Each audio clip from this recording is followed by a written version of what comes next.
Meus irmãos, a paz do Senhor. Quero, através desse áudio, trazer uma reflexão sobre um assunto muito importante, que é interpretação do texto bíblico. E eu quero destacar nesta oportunidade algumas regras para interpretar o texto sagrado, porque para nós chegarmos a uma compreensão, para nós chegarmos ao entendimento do texto, é necessário, em primeiro lugar, respeitar algumas regras básicas para ter pelo menos uma noção daquilo que a palavra de Deus está querendo transmitir para nossas vidas. E se nós não respeitarmos essas regras básicas, certamente daremos um outro significado ao texto. Antes de mais nada, eu preciso definir, o que é regra para uma melhor compreensão. A palavra regra significa princípio, norma, padrão. Regra é uma expressão de ordem e disciplina. Portanto, regra de interpretação consiste em princípios que vai regular a interpretação do texto bíblico. Para conseguir chegar ao sentido pretendido pelo autor, é necessário respeitar as regras. Então, a interpretação depende de você respeitar normas, princípios que vai regular a sua e a minha interpretação do texto sagrado. Essas três regras que eu vou apresentar, eu considero como regras gerais. O que é regra geral? Regra geral é aquela regra que se aplica a qualquer texto escrito, seja ele um texto bíblico ou seja um texto que não é bíblico, que não é religioso. Então, essas regras que eu vou acabar de expor e ensinar são regras que eu denomino regras gerais, para que através dessas regras gerais se chegue à compreensão lógica do texto bíblico. E são três regras básicas. Primeira regra, regra do contexto. Segunda regra, regra da gramática. Terceira regra, regra da cultura, visto que a Bíblia, a palavra de Deus, ela foi dada em uma linguagem, ela foi dada em um contexto e ela foi dada em uma cultura. E precisamos respeitar essas realidades que estão diante de nós. Então, primeiro temos a regra do contexto. Mas o que é contexto? A palavra contexto, no seu sentido original, expressa a ideia de conexão de pensamentos que existe entre diferentes partes, com o objetivo de fazer dessas partes um todo lógico.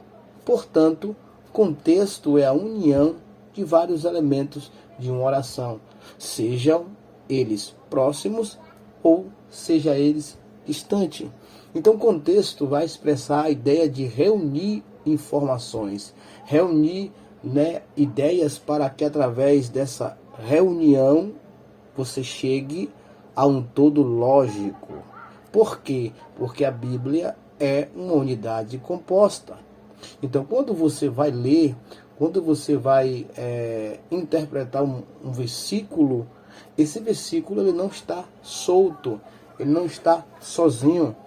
Ele precisa de outros versículos, outros capítulos, outros livros, para que você possa chegar à compreensão. Então, a ideia de contexto é essa.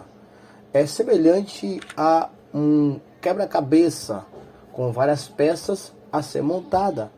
As peças estão separadas e precisam se unir para formar a imagem. Assim é o contexto. Precisamos reunir as peças para que chegar ao sentido pretendido pelo autor. Senão, nós não podemos conseguir entender apenas com uma peça isolada. Então, o contexto, ele vai, nortear o sentido do texto. Ele vai dar as diretrizes para que você possa compreender o texto sagrado. Essa é a ideia de contexto. A regra de contexto entende-se por levar em conta aquilo que vem antes e depois da passagem em questão. Isso pode ser um capítulo ou até mesmo um livro inteiro, ou também em outros livros da Bíblia, ou seja, tem questões que você vai conseguir entender levando em conta o que vem antes, levando em conta o que vem depois. Mas tem questões que você vai precisar sair daquele livro, buscar outros livros da Bíblia, para você conseguir entender aquele assunto que não está bem esclarecido no texto. Então, é a regra do contexto. Então, você vai ter aí, muitas das vezes, que levar em conta vários fatores, porque o contexto, quando nós aprofundamos no contexto, ele vai apontar para algumas outras direções. Então você precisa entender a regra do contexto. Eu quero dar um exemplo básico, simples e muito comum, usando um texto, um versículo, para elucidar o que eu estou querendo representar, para, na verdade, exemplificar a ideia de contexto. Suponhamos que eu estou lendo 1 Coríntios capítulo 2, versículo 9. Está escrito, mas, como está escrito, nem olhos viram, nem ouvidos ouviram, nem jamais penetrou em coração humano o que Deus tem preparado para aqueles que o amam.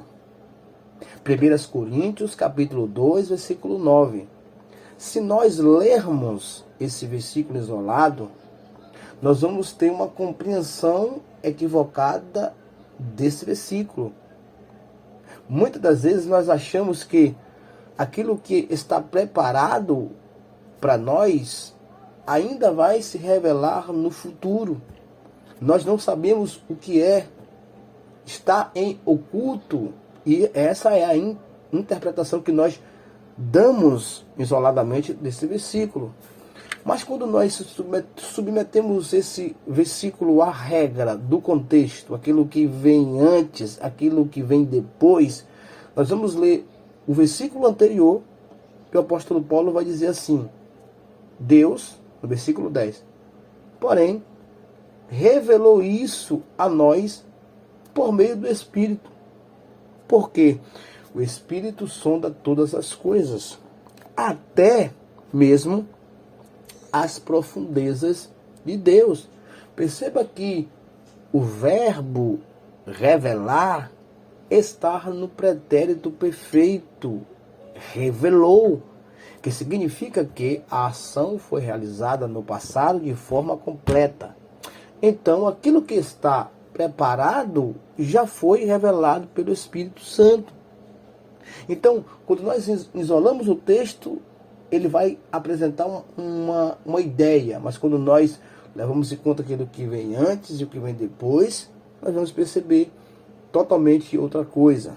Aí quando você ler o capítulo na sua integridade, como um todo, levando em conta todo o capítulo, você vai conseguir compreender com muita perfeição que o que Deus tem preparado para mim e para você já foi revelado pelo Espírito, que é a sabedoria divina revelada pelo Espírito na pessoa do nosso Senhor e Salvador Jesus Cristo. É só você ler a partir do versículo 4, emenda com o versículo 9, lê todo o capítulo de número 2 de 1 Coríntios e você vai ter essa noção, ou seja, chegamos à seguinte conclusão: aquilo que Deus tem preparado para aqueles que amam estava oculto, mas foi revelado pelo Espírito, que é a sabedoria divina revelada pelo Espírito na pessoa do nosso Senhor e Salvador Jesus Cristo. Porque Jesus é a própria sabedoria personificada. Por isso que nesse texto Paulo termina dizendo: nós temos a mente de Cristo. Então, isso é um exemplo básico de regra do contexto. E nesse caso especialmente, eu usei a regra do que vem antes e a regra do que vem depois, para entender um versículo que eu acabei de mencionar. Então, fica claro que há uma necessidade de se estudar, de se levar em conta princípios simples, princípios gerais, para se compreender o texto sagrado.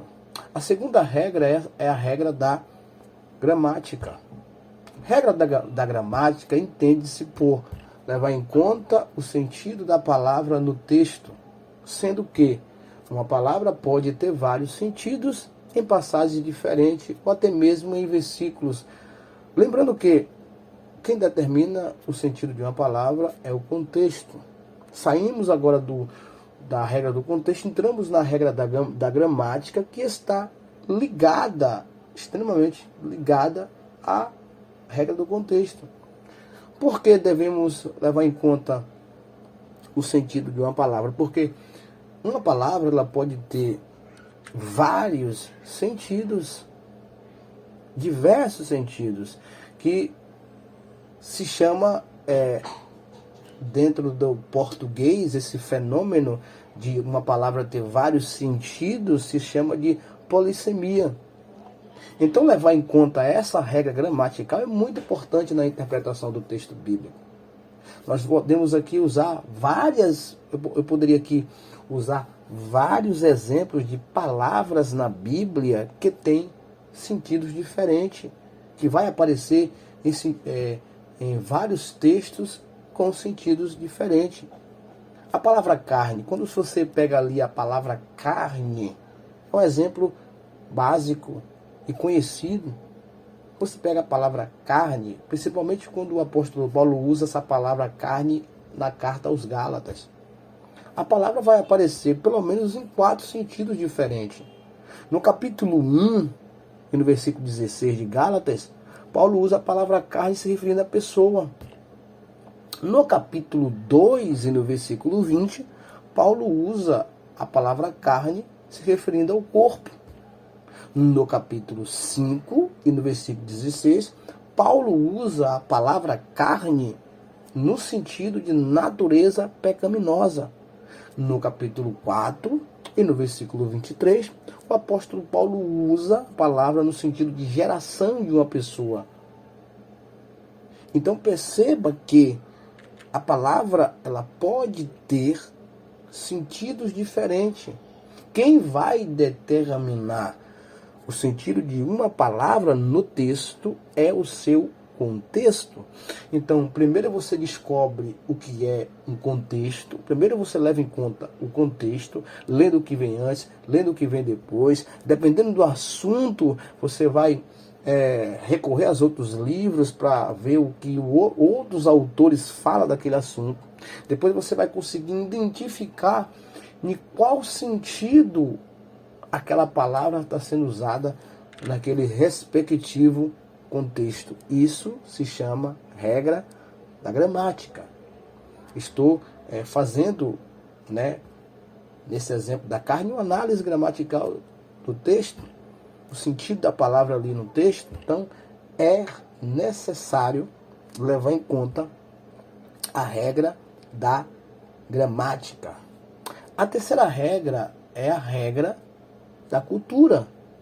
A regra da cultura consiste em levar em conta a cultura na qual o texto está inserido, sendo que a Bíblia foi escrita em culturas diferentes da nossa.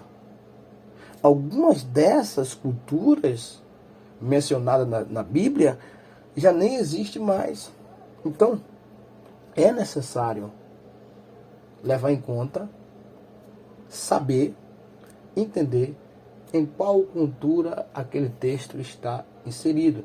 Porque se não levar em conta a cultura, se não entender a cultura daquele período, daquela época na qual aquele texto está escrito, dificilmente se entenderá e se chegará à interpretação correta, né, de certas passagens das Escrituras.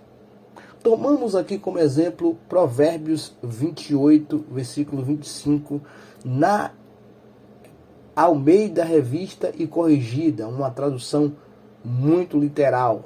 Diz assim: o altivo de ânimo levanta contendas, mas os que confiam no Senhor engordará. Para compreender esse texto, é necessário levar em conta a cultura na qual o texto está inserido. Quando nós pegamos esse texto, especialmente falando, vamos perceber que a gordura significava muitas coisas na cultura judaica. Nesse caso, a gordura significa prosperidade. Portanto, o que o autor está dizendo é que aquele que confia no Senhor, ele prosperará. Por quê? Porque a gordura é uma expressão de prosperidade. Dos significados de gordura era prosperidade. Aí, mais uma vez, retornamos ao contexto. Vai depender do contexto na qual a ideia de gordura aparece. Nesse caso, especialmente, gordura é uma expressão de prosperidade.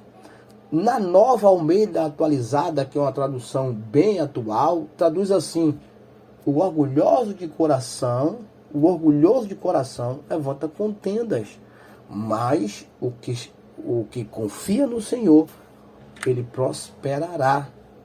A interpretação do texto bíblico só vai ter um sentido correto se levarmos em conta regras, princípios, norma para extrair o sentido pretendido pelo autor.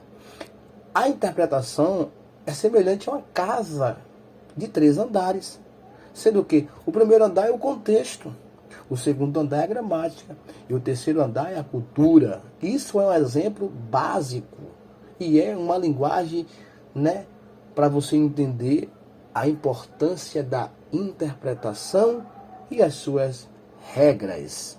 Amém? Que Deus possa abençoar a sua vida, a sua casa, o seu ministério, e que você possa absorver esse assunto e entender que para interpretar precisa respeitar princípios, regras. Regra do contexto, regra da gramática e regra da cultura. Que Deus abençoe a sua vida poderosamente.